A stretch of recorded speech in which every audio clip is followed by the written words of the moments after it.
Olá, estamos de volta com as Conversas de Abril. Depois do lançamento da semana passada, vamos começar a nossa jornada. Eu sou Alexandre Santos e estou aqui com Daniel Ventura. Hoje temos um convidado muito especial, Sidónio Candeias. É isso mesmo, Alexandre. Sidónio Candeias vai-nos contar uma história, a sua história de vida, desde a sua infância até aos dias atuais. Vamos ver o que é que o Sidónio tem para nos contar e para revelar aqui a todos os nossos ouvintes da Alternativa Rádio, acompanhada por algumas músicas que também marcaram o Sidónio Candeias. É isso mesmo. Sidónio, bem-vindo. Boa tarde. Pode-nos contar um pouco quem é Sidónio Candeias? Sidónio Candeias, boa tarde a todos. É um indivíduo que nasceu há 72 anos, no Concelho de Santiago do Cacém, e que viveu as limitações impostas pelo regime fascista, em que as pessoas tinham de facto muita dificuldade em sobreviver, em particular no campo. Era uma pequena aldeia que se chama São Domingos da Serra, uma freguesia de Santiago, e que aos 12 anos chegou ao Barreiro. Chegou ao Barreiro porque a vida era de tal forma complicada no local onde nasci, que levou a que o meu pai se deslocasse até Grândola num passo intermediário, porque o transporte dele era uma bicicleta de travões de alavanca. Ele pedalava com os calcanhares, não era nenhum ciclista, pedalava porque precisava de se deslocar. Fez uma pequena paragem em Grândola e depois chegou aqui ao Barreiro, e só não estou em Lisboa há 60 anos porque ele não tinha dinheiro para passar o barco. Portanto, como não tinha dinheiro para passar o barco, ficou por aqui. Tinha uma pessoa conhecida abaixo da banheira lá da terra, que lhe arranjou trabalho e que lhe arranjou casa. Comecei por morar na rua 41, pátio 88, na Baixa da Banheira, na altura em que era o Xangai, não é? Aquilo era garrafas de gás por aquela linha abaixo e linha acima, não é? Muita coisa na rua, etc. Era um lugar ainda por desenvolver e por melhorar, e muito. Estive lá muito pouco tempo na Baixa da Banheira e depois vim aqui para o Barreiro. Morei aqui durante muitos anos, em frente à estação do Barreiro A, num edifício de primeiro andar, num primeiro direito, que é o único primeiro andar que está virado para a estação do Barreiro A, e fiquei ali com os meus pais até ir para a tropa. Depois veio a tropa e pronto. Posso continuar a contar um bocado a história, mas é uma história longa, não é uma história que...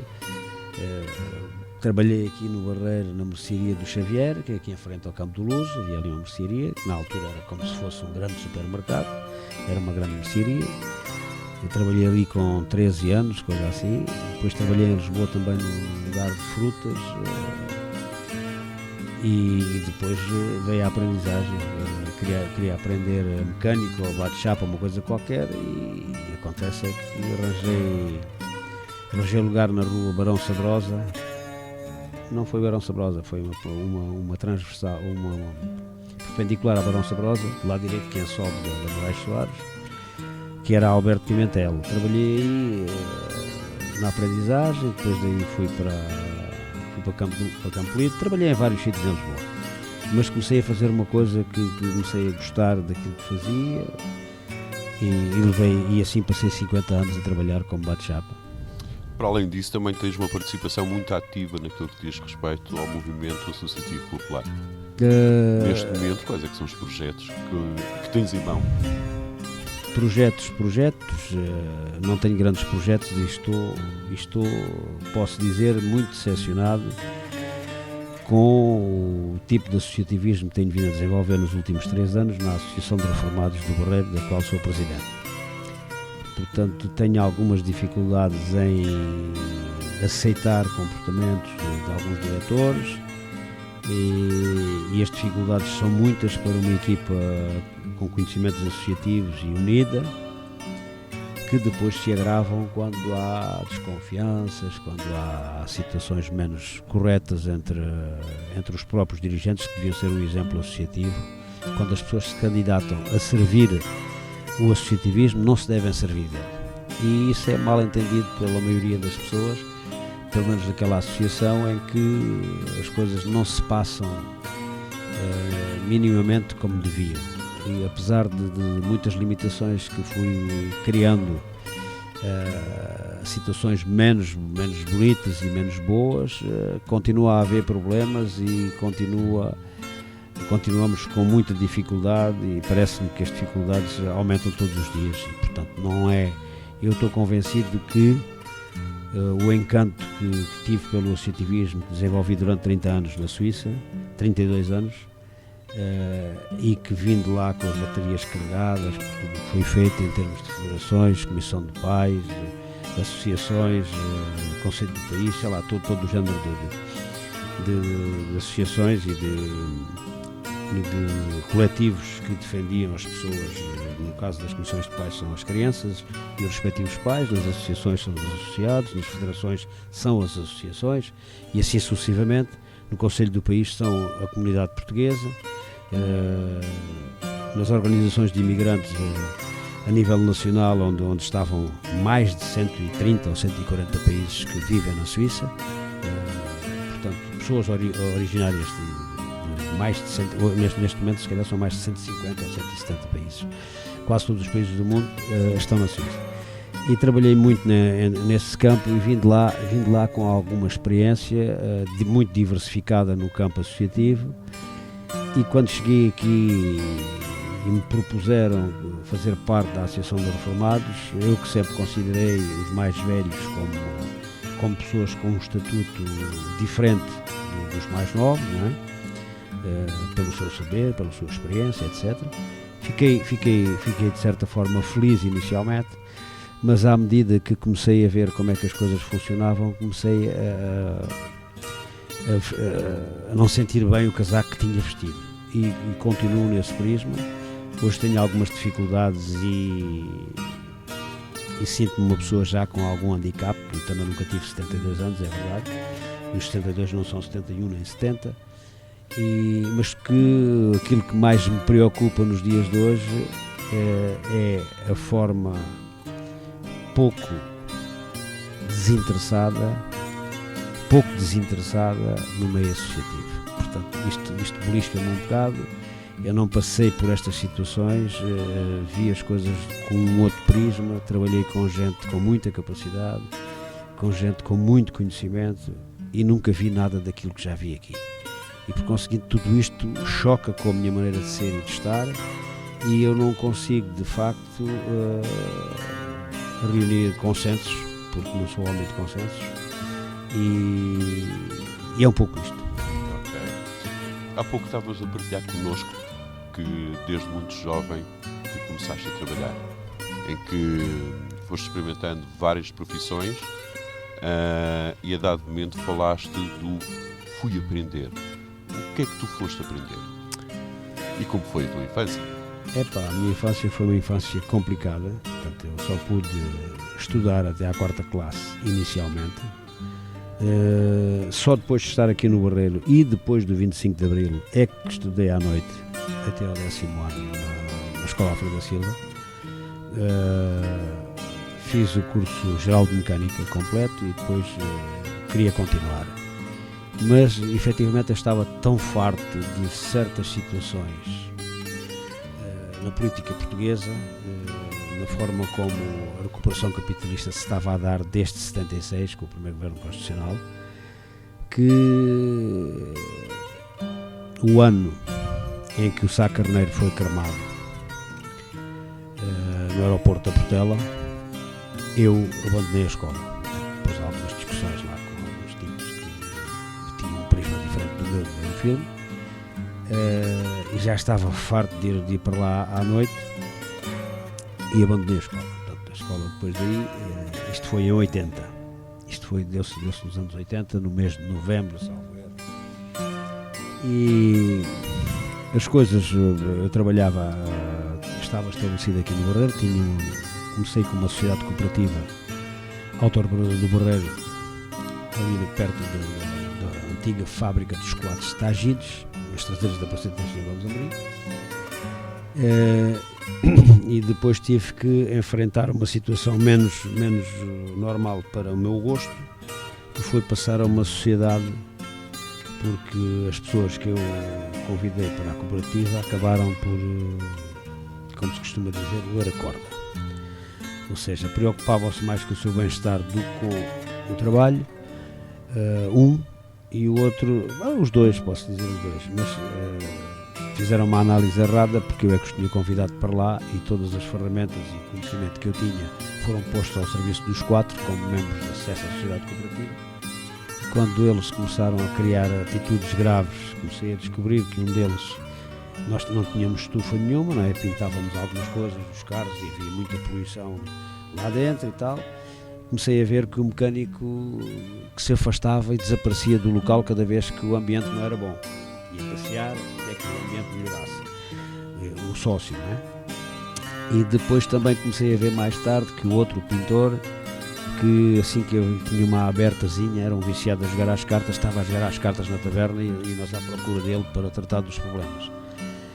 E depois tive que ter uma conversa com eles, que queriam um regulamento de relações internas, para a coisa se avançar mais alguns anos ou mais algum tempo. Eles aceitaram esse regulamento, mas continuaram a fazer o mesmo que faziam. Depois fomos à ruptura e é claro que a ideia do mecânico era convencer o pintor a separar os dois ao mesmo tempo, a separarem-se dos outros dois, que era eu e o meu irmão, porque o pai, por outro, o sogro do mecânico tinha dinheiro e ele avançava quando nós lhe pedíssemos X ou Y, ele avançava e nós, ao nos apercebermos disso, foi um momento também interessante da minha vida. O outro também quis fazer parte da separação e eu disse: António, tens que esperar para a tua vez, que o teu problema é diferente do problema do Joaquim.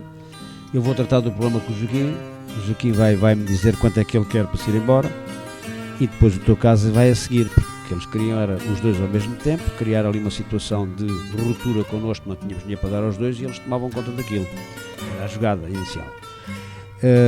Tratámos de meter o Joaquim fora com a indemnização correspondente, porque eu disse-lhe várias vezes que um dos problemas que eu tinha com ele era que ele não tinha, várias vezes disse ao Joaquim: tu como elemento de uma cooperativa não te deves preocupar só com a divisão daquilo que se ganha no fim do mês, deves te preocupar com a angariação angariação de clientes, angariação de mais-valia, para que depois a divisão seja feita. Ora, se tu sais daqui, vais passear quando o ambiente é pesado para ti, e se só tens uma velocidade, que eu disse-lhe algumas vezes ao Joaquim, devias ter um ritmo, assim, um bocadinho, ele era um bocado parado, devias ter um ritmo, porque é o meu ritmo de trabalho, sempre trabalhei assim, mas tu não eras cooperante naquela altura, trabalhavas por conta de outrem. Portanto, agora, como cooperante, a trabalhares para ti, devias ter um ritmo diferente e uma preocupação diferente, mas não. Queria dizer que tinha aquele ritmo e não alterava aquele ritmo. E eu tinha que ter todos os ritmos para que houvesse ao fim do mês, a dividir pelos 4. E pronto, acabámos por nos separar do Joaquim, que agora está estabelecido aqui na Voz do Operário, aquela oficinazinha que está ali é dele, vocês sabem quem é, o Joaquim. Ele já se reformou como eu e agora passou aquilo a um filho de um amigo meu, que é o Fernando, o meu amigo é o Fernando Diniz, e o filho é que passou a ser mecânico do Joaquim, e depois a oficina onde eu vou, apesar de tudo isso, eu nunca tive algum tempo aborrecido com ele, mas isso, o tempo passa, leva tudo, né? E pronto, ele agora passou aquilo ao jovem e retirou-se, tem uma garagem ao lado. Mas isto para dizer que foi uma fase delicada e que depois vem aquela fase em que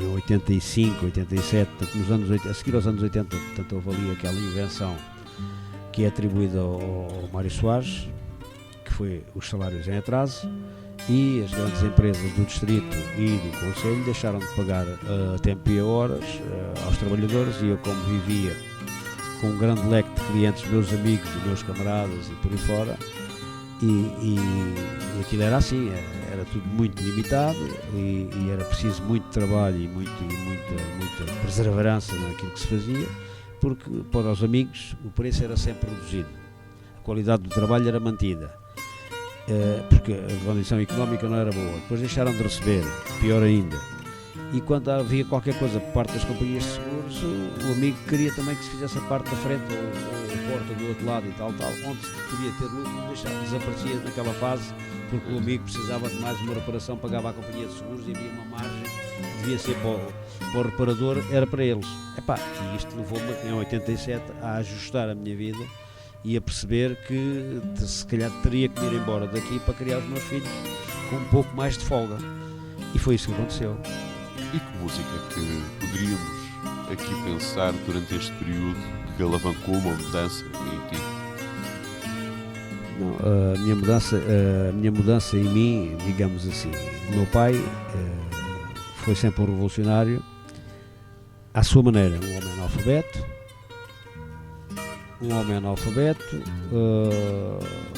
um homem que o meu avô, que não conheci, tinha a 4ª classe e era primeiro sargento do exército e foi corrido do exército por ser anarquista nos anos 20 do século XX, e depois era assim, o meu avô, naquele local onde morava, o meu avô foi afastado do exército e depois de ser afastado do exército o Estado criou medidas para que ninguém lhe desse trabalho.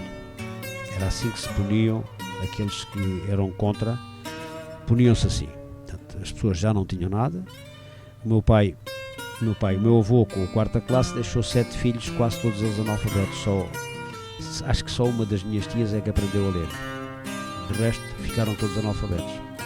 Porque o meu avô teve que os criar. E a minha avó também não conheci, porque morreu quando o meu pai nasceu, que era dos mais novos, ou pouco tempo depois. Acho que tenho um tio mais novo do que ele, que era dos mais novos. Este ano faria 100 anos, faz 100 anos do seu nascimento, é 23 de agosto. E o meu pai foi, de certa forma, criado com ciganos e tendeiros, não sei o quê, teve que se afastar porque não tinha ninguém que lhe desse. Portanto, fez tudo o que podia fazer. E o meu avô acabou por morrer de tuberculoso com 35 ou 40 anos, ou uma coisa qualquer, porque ninguém lhe arranjava trabalho. Morreu de tuberculoso, era o fim da maior parte das pessoas do campo, era esse o fim. Essa situação do meu avô, que a partir do momento em que me foi explicada, eu percebi que o meu caminho tinha que ser o da luta e do desacordo com o que estava instituído. E tinhas mais ou menos que idade quando tivesse esta consciência que deverias lutar por um mundo melhor? Tinha 17 anos. 16, 17 anos.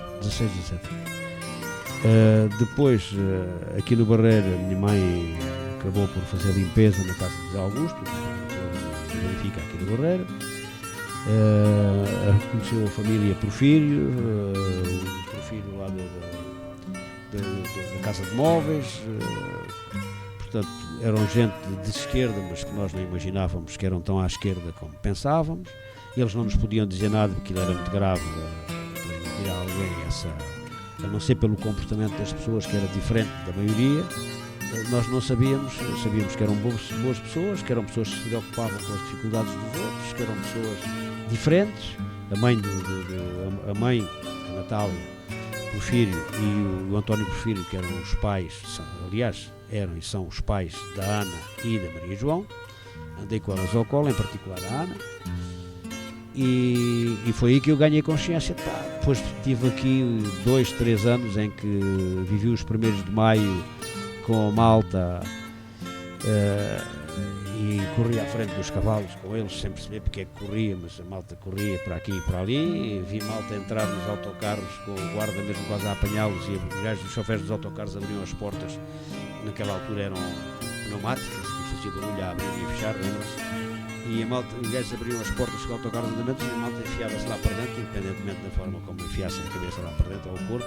Então participaste do 3 de maio no Barreiro? Não me lembro de participar no 3 de maio. Mas parava na Rua Brás, que já não era Rua Brás, só há pouco tempo é que vinha saber que a Rua Brás terminava na Rua do Brasil e depois passava a ser Rua de Lavradilho.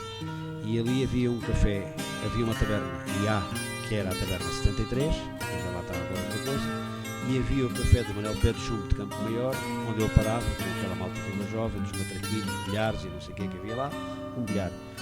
e toda a malta hoje que para no Lessas da minha idade, eu conheço aquela malta toda, os que morreram, é evidente, os que morreram durante os anos em que estive ausente, nunca mais os vejo. Mas pronto, isto para dizer que muitas vezes saí do pé do chumbo à 1 da manhã, 2 da manhã, que fechava às 2, e cá fora estávamos 4 ou 5, passava a GNR, era um problema a jantar ali, tínhamos cada um espingar. Mais do que 3 era um mais ajuntamento. Mais do que 3 era muita gente. E tínhamos que nos separar e ir para fora, e depois passava sempre ali para o Rua do Brasil, escavadeira, que aquilo era só terra, não havia lá prédios nenhums, a escavadeira não era aquilo que é hoje. E havia um carro abandonado a outro ali, às 2 da manhã eu passava sempre por ali e ia para casa. Não ia dar a volta lá embaixo, à floresta, ou aquele cafezinho que havia lá embaixo na esquina da Barmirana. Epá, qual era a música? Querias-me que eu te falasse agora de uma música que me marcou? Epá, o Venham Mais 5 do Zeca. Foi uma música que me marcou muito, tal como me marcou Não Há Machado de Corda, Riso ao Pensamento, cantado e de certa forma bem registado com as músicas do... O Zeca também cantou, mas quem desenvolveu o Machado de Corta, Riso ao Pensamento foi o Francisco Fanhais. Na altura era padre, hoje já não é padre. E bom, depois do 25 de Abril foi e a Grande La Vila Morena também, e para mim acho que a melhor de todas, a que deve figurar aí, até deve ser a Grande La Vila Morena.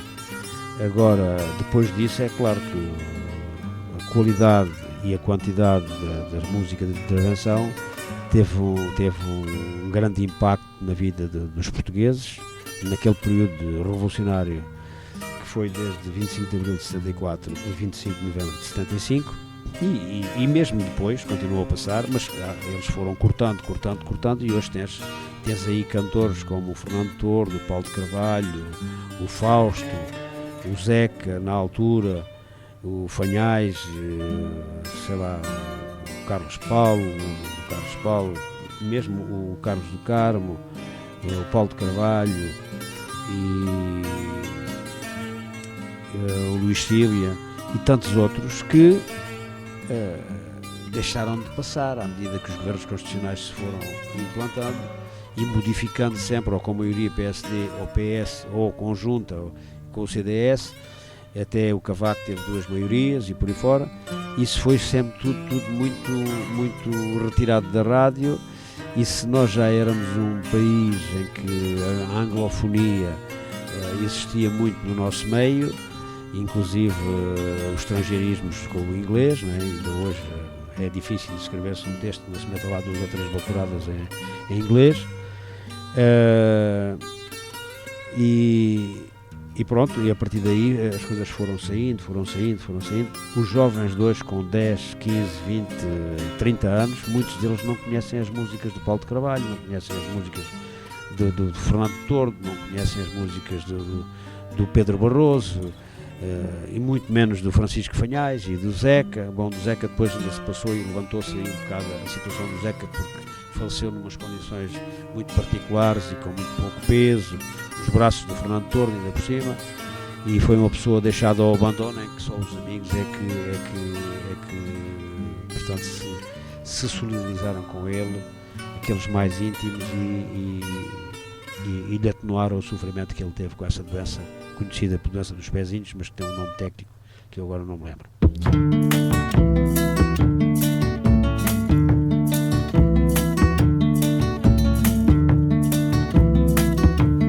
Venham mais 5, numa sentada que eu pago já.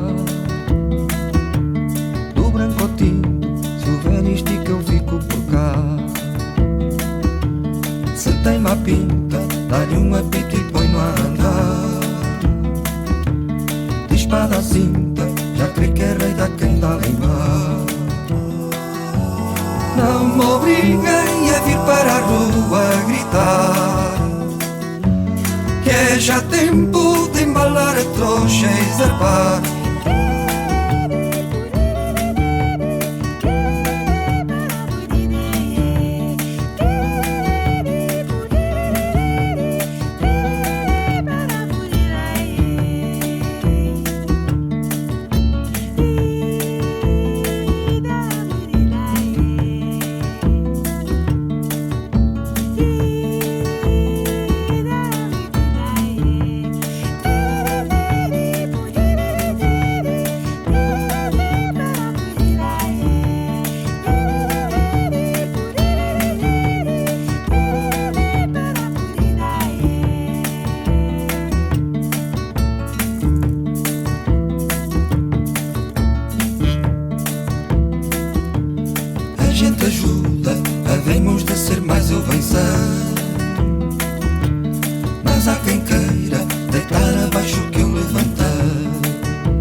bucha é dura, mais dura é a razão que assusta.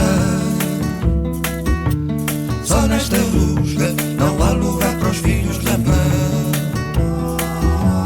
Não me obriguem a vir para a rua gritar, que é já tempo de embalar a trouxa e zarpar.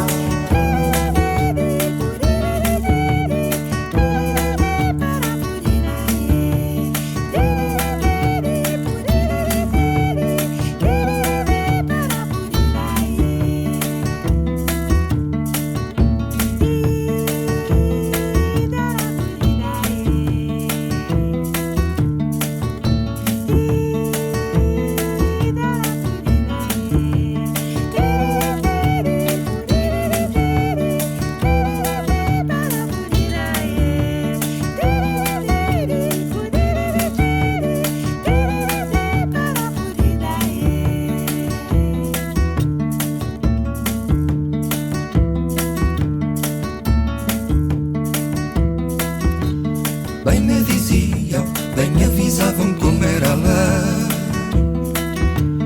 Na minha terra, quem trepa no coqueiro é o rã. A bucha é dura, mais dura é a razão que assusta. Só nesta rusga não há lugar para os filhos da mãe. Não me obriguem a vir para a rua gritar, que é já tempo de embalar a trouxa e zarpar.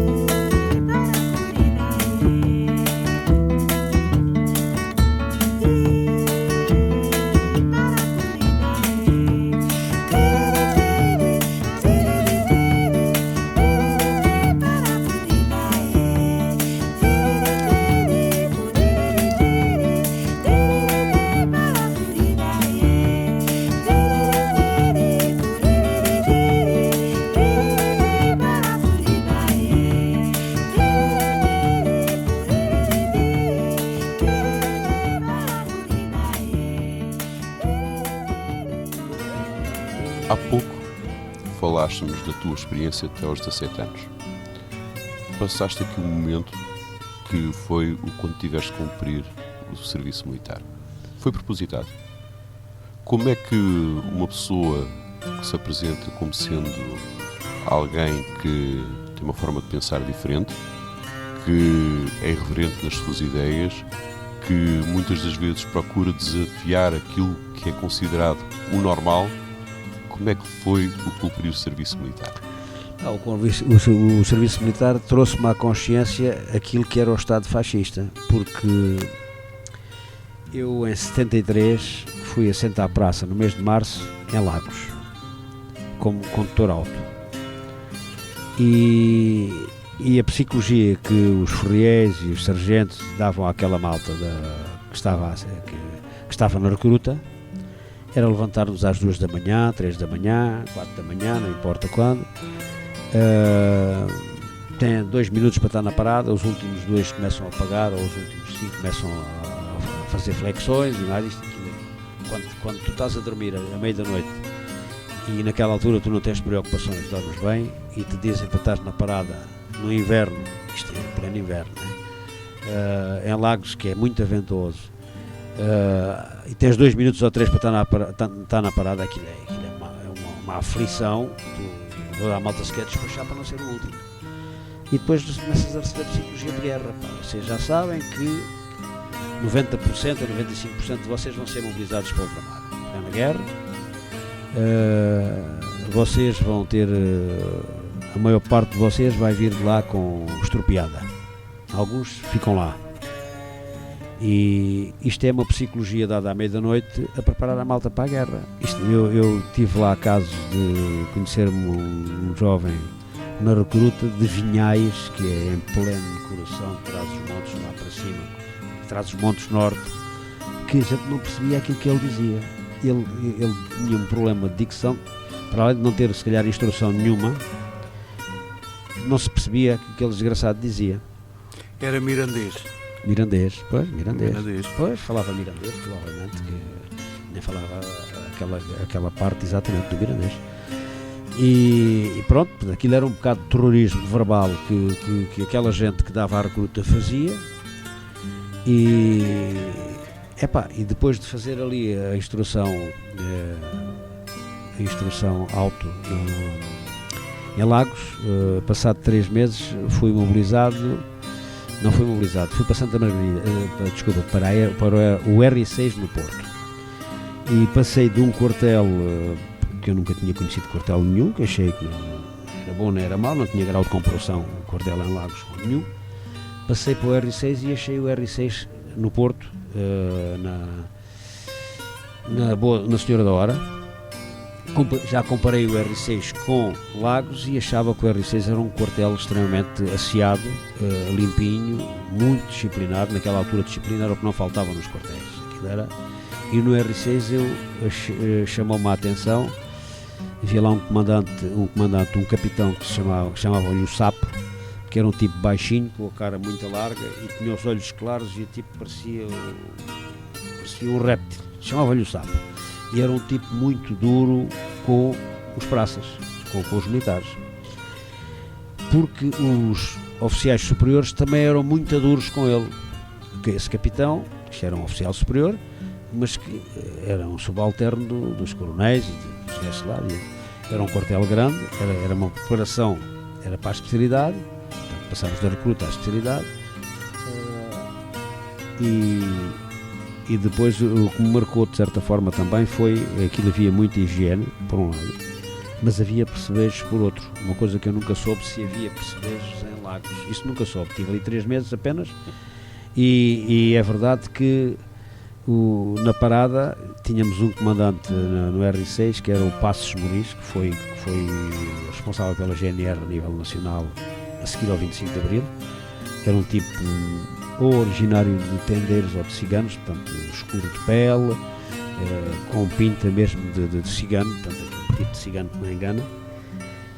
E era um tipo muito duro, talvez até por ser dessas origens, com os oficiais subalternos, o oficial de dia, o capitão que estava a fazer o oficial de dia, aquela história toda, e assistimos lá mais do que uma vez a um episódio do género de malta estar a falar naqueles bancos, naquele período em que não havia instrução, e a malta dizer veio o comandante. O comandante veio acompanhado do oficial de dia, e quando vinha o comandante, a malta levantava-se para se preparar, via a roupa que tinha para bater a pala ao comandante da unidade, acompanhado pelo oficial de dia. E esse Passos Moris chegou lá à minha caserna, aquilo tem umas escadas e talvez uns 10 degraus, mas tudo muito arrumadinho, tudo camas bem feitas, tal, por aí fora. E o Passos Moris, antes de começar a subir a escada, diz assim: não posso passar. Epá, para nós, eu soldado, isto não pode passar. Eu não estava a perceber muito bem. E o capitão começou a transpirar, aquilo era também no verão, mas começou a transpirar aflito, já o conheciam. O gajo dizia que não podia passar. E o que é que ele não podia passar? E o capitão olhava para todos os lados e diz: mas meu comandante, tal. E o comandante disse: não posso passar outra vez, já com um ar mais severo ainda para o capitão. E o capitão começou a olhar para o sítio que não podia passar, era um palito. Estava um palito no chão, que alguém utilizou no chão, e o gajo entendeu que aquilo para ele era um barrote que não podia passar. O capitão apanhou logo o palito, foi meter no coisa, o gajo continuou. Mas antes disso, o gajo, assim que deu um passo onde estava o palito, já não estava lá o palito, né, para continuar a visita, olhou para trás de repente e disse assim: ainda bem que não disse nada. Aquilo era para o capitão, que nem sequer disse nada. O gajo só se virou para ele e disse assim: ainda bem que não disse nada, porque nós já sabíamos que ele dava uma chapada a um soldado como dava a um capitão ou outro gajo qualquer abaixo dele. Olha, e qual era a especialidade que tu tiraste lá nessa unidade? Contor alto. Contor alto. E 5 a 5 em Lagos. O contor alto conduzias todos os... Não, eu tirei a especialidade de todo o contor alto, era automaticamente atirador. Era contor alto. Tu tinhas duas especialidades, então. Contor alto e tirador. Portanto, fiz tiro na carreira. Peças pesadas ou só... Não, G3. Adaptadas a veículos? Não? Não, G3 normal, Ok. dos individual. E eu fiz a carreira de tiro de Tavira na recruta, como atirador. Depois especializei-me no R6 como condutor. E quando é que foste mobilizado? E a partir daí fui mobilizado passado 3 meses, março, abril, maio, depois junho, julho, agosto, fui mobilizado no fim de agosto. Isso em que ano? E fui transferido de 73. E já tomavas consciência de que as coisas não estavam bem e andavam agitadas? Sim, mas bem. Que movimentações é que tinhas percepcionado nos quartéis?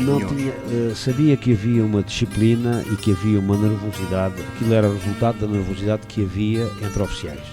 Os oficiais sabiam que havia qualquer coisa. E esse Passos Moris, que era tenente-coronel, nas paradas, portanto, fazíamos paradas assim, foi no verão, e havia malta que estava tanto tempo na parada, em sentido, enquanto ele passava a revista, que era muita gente, centenas de soldados, que havia malta que desmaiava. E havia malta que começava a cambalear, alguns não os deixavam cair, outros caíam mesmo, pareciam tordos. E esse Passos Moris, por exemplo, controlava os bigodes e o cabelo com um chicotezito, e o gajo, se era o cabelo, era nas orelhas que lhe dava. A malta que queria-se, levava uma pancada nas orelhas e muitos não se aguentavam e mexiam-se, o gajo dava-lhe outra.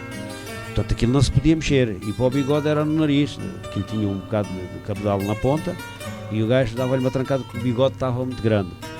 E era assim, mas o gajo virava-se para os oficiais de dia, que eram alferes e tal, e capitães e tenentes, e fazia o mesmo, dava uma chapada a um gajo desses diante dos soldados, que aquilo malta ficava tudo embaçado. Portanto, o que ele fez lá, dizer que não passava com um palito, era de facto notável.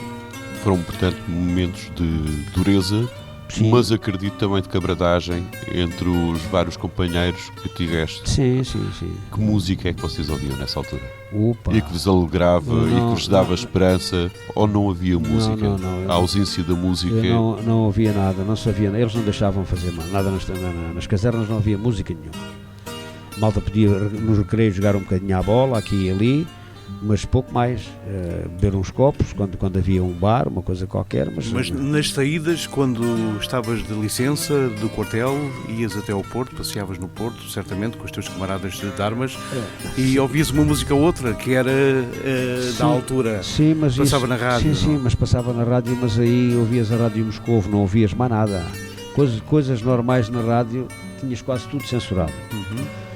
Mas não havia uma música que te despertou na altura? Mas, claro que despertou. Sim, em 73. Claro, despertou, 73, mas o problema não é esse. É que tu só ouvias essas músicas na madrugada, quando as pessoas dormiam. Tu não ouvias isso às 2 da tarde ou 3 da manhã, a não ser que tivesses postos especiais. Isso não ouvias, a censura era muito forte. Não é? E se te apanhassem a ouvir uma coisa dessas, eras preso mesmo no quartel. Portanto, aí não havia grandes hipóteses de ser ou praticar ou contagiar alguém com este tipo de música. Não dava. Aquilo não foi por acaso que durou 48 anos. Claro. E para retratar este ambiente, qual era a música que tu podias identificar do Zeca Afonso? Por exemplo, eu posso identificar algumas músicas que têm a ver com a repressão sistemática sobre as pessoas, que é a questão dos vampiros, não é? Mas não tens assim uma que te marque, que diga assim: este momento que eu passei neste quartel é, ao fim e ao cabo, o relato deste cantor, deste autor? Não tenho memória nenhuma de ter ouvido músicas. Ouvia-se um bocadinho o Paco Bandeira, e o que eles passavam mais era aquela canção de Angola, que ele dizia que onde o sol castiga mais e não sei o que mais, mas o Paco Bandeira tinha outras músicas também que faziam a ponte entre aquilo que era censurado e aquilo que passava. Eu também ouvia muito o Paco Bandeira naquela altura. Então vamos ouvir o Paco Bandeira.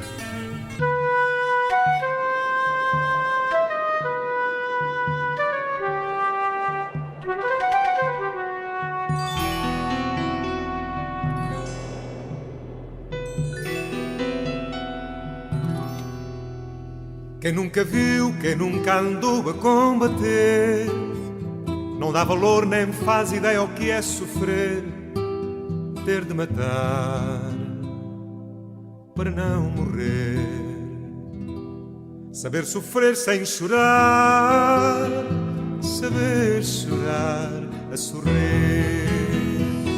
Lá longe, onde o sol castiga mais, não há suspiros nem ais, há coragem e valor. E à noite, com os olhos postos nos céus, rogamos ao nosso Deus que nos dê a salvação. E quando alguém do nosso grupo cai, ainda é pior, ainda sofremos mais.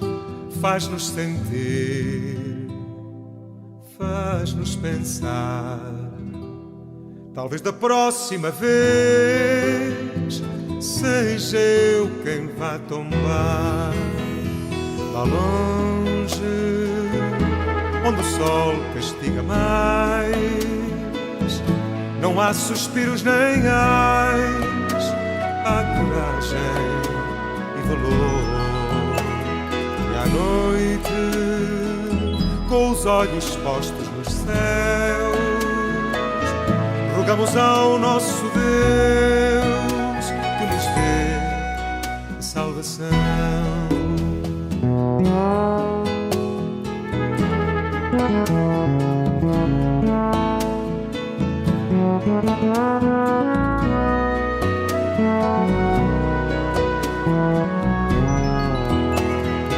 À noite, com os olhos postos nos céus, rogamos ao nosso Deus que nos dê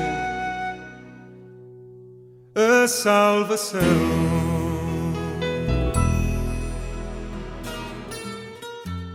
Estamos nas Conversas de Abril, aqui na Alternativa Rádio, agora todas as quartas-feiras, entre as 21 e as 23, e também ao fim de semana, entre as 19 e as 21, sábado, e aos domingos, entre as 7 da manhã e as 9 da manhã.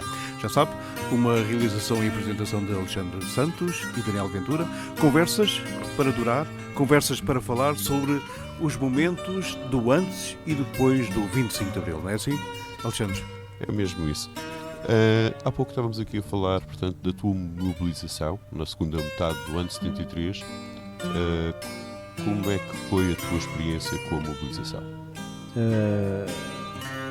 O problema, quando acabei a especialidade, ou uma semana ou duas antes de acabar a especialidade, fui informado de que estava mobilizado para as províncias de Barreiras, mas não sabia para que sítio ia. E depois mandaram-me para Santa Margarida, quer isto dizer que a Santa Praça de Sica-5 a 200 km daqui, de Sica-5 passei pelo Barreiro A, onde eu residia, sem parar, e fui para o R6 no Porto, a 300 e tal daqui, mais longe. Isto era já uma psicologia de afastamento. E depois venho do R6 do Porto parar a Santa Margarida ao Regimento de Cavalaria 4, porque já estava mobilizado. A partir do momento em que tu sabes que estás mobilizado, tu és integrado num quartel que recebe os mobilizados e podes preparar a saída. Foi a Santa Margarida que eu soube que ia para Cabo Verde em rendição individual, porque eu soube individualmente que tinha sido mobilizado. Eles acho que emitiram um documento qualquer que me fizeram chegar à mão para dizer que eu estava mobilizado. E depois estive em Santa Margarida por aí, se calhar talvez 2 meses, não chegou 2 meses, porque em setembro, se agora contabilizares o tempo, entre março, abril, maio, recruta, junho, julho, agosto, a especialidade, e depois fui em setembro, foi um mês, fui em setembro para Cabo Verde. E a experiência em Cabo Verde, como é que foi? A experiência em Cabo Verde foi uma experiência única para mim, relativamente boa para aqueles que combatiam na Guiné ou Moçambique ou Angola, em zonas complicadas, mas que o problema de Cabo Verde é que eu fui integrado na Companhia de Caçadores 1 na cidade da Praia, capital de Cabo Verde, da Ilha de Santiago, capital da Ilha de Santiago também, e existiam tanto brancos, europeus, como era o meu caso, todos em rendição individual, não havia nenhuma companhia de brancos, eram pessoas de rendição individual. E eu fui substituir um tipo que na altura havia 24 meses de tropa no estrangeiro e ele tinha 36, já tinha mais um ano. Aquele que eu fui substituir tinha 36 meses de Cabo Verde. Ora, se ele passou aqui mais 6 meses, tinha 40 e tal meses de tropa. E isso era o que me esperava provavelmente a mim se não acontece o 25 de Abril. É claro que o choque que se deu ali foi que o rancho era muito complicado, porque tínhamos uma companhia de cabo-verdianos, que provavelmente até eram oriundos de outras ilhas e também da cidade da Praia. E os cabo-verdianos, por muito difícil que fosse o comer, a fome que eles estavam habituados a passar era superior à nossa. E os poucos brancos que lá estavam, não sei, 15, 20 no máximo,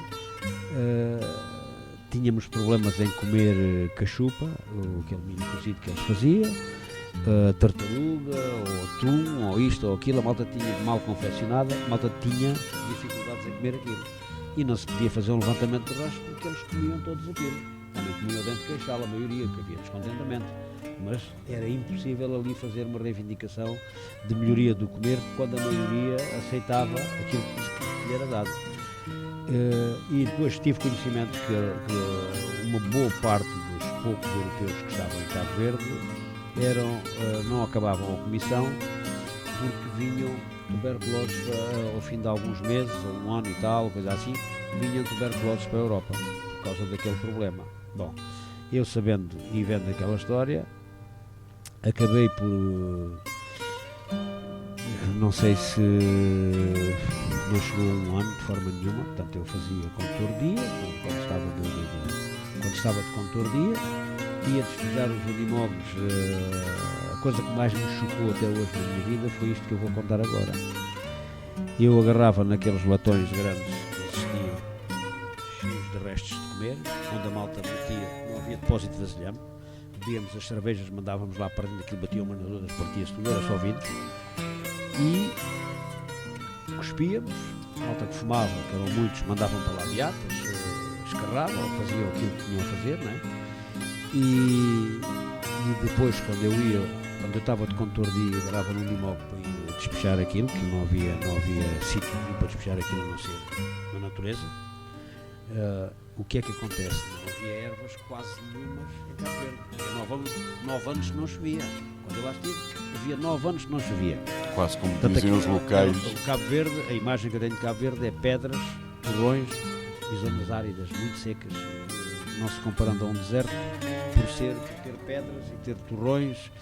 E eu, quando os miúdos, para vocês terem uma pequena ideia da dificuldade daquele povo, quando os miúdos ouviam o Unimog sair da cidade da Praia, que aquilo era mesmo ali na periferia, dentro da cidade da Praia, mas que estava ali numa falésia, onde nós víamos os barcos italianos, as corvetas portuguesas, ancoravam ali 15 dias, 3 semanas, faziam aquele mercado do whisky, portanto vendiam garrafas de whisky à malta. Eu trouxe lá garrafas com 20 e com 30 e 50 anos, Aldepar e sei lá o quê, que era aquele contrabando que os gajos da Marinha faziam com os nativos e com os soldados dali. E nós tínhamos que fazer uma grande curva ali, tal, para depois fazer uma grande descida para ir lá para baixo. Quando os miúdos me ouviam descer com o Unimog, aquilo fazia-me lembrar os filmes. Eu tinha muitos filmes da minha cultura.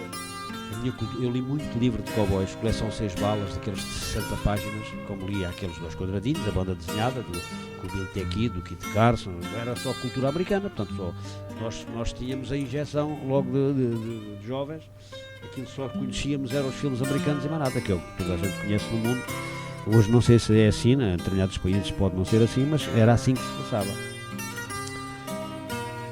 E depois, quando nós víamos os índios, que eram os maus da fita, que eram os mortos, tinha sempre do lado do herói, que era o americano. Estava a matar índios e fazer um massacre.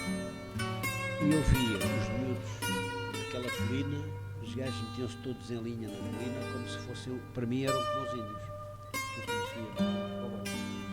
Quando eu parava o unimóvel, o que é que acontecia? Eles vinham de lá todos a correr para ir comer aquilo que restava na sopa e daquelas porcarias que a gente comia nos vidros. Eu vi crianças com pernas cancerosas, com feridas que não fechavam há muito tempo, de se cortarem nos vidros das garrafas e nos gargalos, que eles andavam descalços. Aquilo era mais vidros no chão das garrafas onde nós íamos despejar aquilo do que torrões ou terra. Agora eles descalços acima daquilo com uma boa pele, mesmo assim grossa, de não terem sapatos e por aí fora, cortavam-se à mesma, mas depois não desinfetavam, não tinham medicamentos, não iam ao médico, nem nada. Havia crianças completamente mutiladas com isso e não sei como é que aquilo acabava. Agora, depois o que me impressionava ainda mais era eles comerem daquilo com os cães, e os cães eram muitos com eles, todos magritos também. Eu vi vacas com 70 quilos, cabras a comer pilhas de telefonia, vacas a comerem cartões de cerveja como se fosse erva, cartões de papelão. Portanto, quando tu vês os miúdos a lutar com os cães por causa de um bocado de pão todo cheio de porcaria, pá, eu tinha que virar costas e tinha umas lágrimas nos olhos. Ainda hoje me emociono com isso. Isso é uma coisa que eu nunca mais consigo apagar da minha memória. E isto passou-se durante 18 meses em que eu lá estive. Depois, menos na fase final, depois passei a conta do comandante, já não fazia. O que me safou-me, eu não vi tuberculose para Portugal, foi comer na messe de oficiais, ia levar os oficiais à messe de oficiais, e um ou outro que tinha ido comigo, que eram cozinheiros, especialidade de cozinheiros, e faziam comer lá na messe, arranjavam comer para a porta do cavalo. Não era que os oficiais me deixassem comer lá, mas também fechavam um bocado os olhos. Sabiam que eu ficava à espera deles, não ia comer com os outros, mas até lá patirei ali um bocado. É já na próxima quarta-feira às 21h, sábado às 17h e no domingo às 7 da manhã que pode ouvir a segunda edição de Conversas de Abril. Esta semana com o convidado Sidónio Candeias, que descreve as suas memórias do antes e depois do 25 de Abril de 74. Conversas de Abril, uma apresentação e realização de Alexandre Santos e Daniel Ventura, aqui na Alternativa Rádio.